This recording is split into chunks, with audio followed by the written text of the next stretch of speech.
Thank you, Presiding Officer. One of the key recommendations within this report, and I should say I welcome the report, very much believe that we need to tackle this issue. This report comes at the end of a parliament, and hopefully this report will not end up like many others on the shelf, but it will be used to make progress. One of the key recommendations says a focus on prevention needs to be prioritised and mainstreamed across all areas of health services and indeed beyond. Excuse the ice cream van outside there, now, Presiding Officer. Mr Torrance, I was looking round in an accusatory fashion at the members in the chamber, and it's outside your house. Outside my office, Presiding Officer.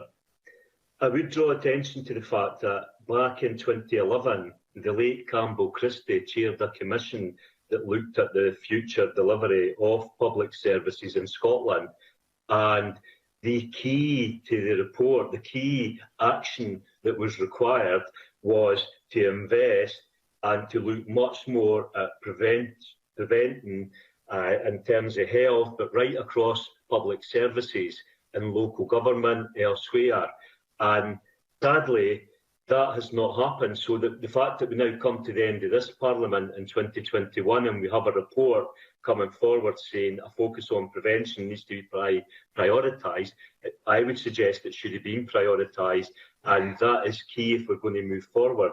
I also think that the Health and Social Care Partnerships, the IGBs, in their current form, lack certainly democratic accountability, but I actually think that they need to be reviewed, and we need to look at how those can be structured and function better than they are currently.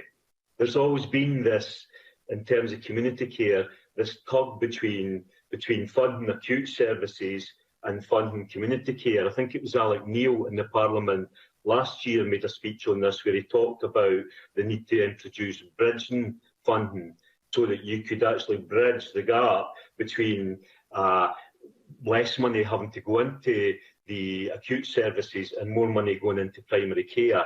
That again has been a major failure and something that we've failed to do over the last number of years. Now I want to pick up on the BMA and the Royal College of GPs, because they say it's clear that in Scotland there is not enough GPs.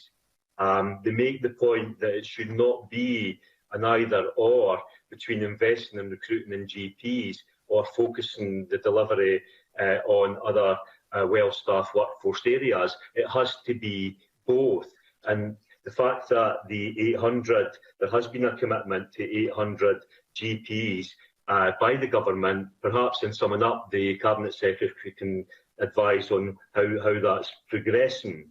But they also say that GPs, that factors such as rising patient lists, an ageing population and ever more long-term conditions continue to pour pressure on GP services, on health centre services, increasing demands for GPs' time. Equally, GPs are facing restricted funding, premises that are not on keeping pace with new demands for care, and now working through the COVID pandemic. This leaves our GPs exhausted and facing burning out. Where I'm sitting today in Lochgelly, there was a promise before the last election from many politicians that there would be a new health centre built here because the one that is here is not fit for purpose. The same in the village that I come from, Kelty, needs a new health centre. So if you don't put the resources in and the facilities in at a community level, then you can't expect to get the results.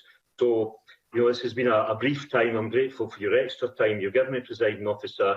This needs to be a much bigger debate. This report does highlight some of the issues, but I really hope the next Parliament can get to grips with this issue, because it is key for the future of all our health services that we get community care right. Thank you very much.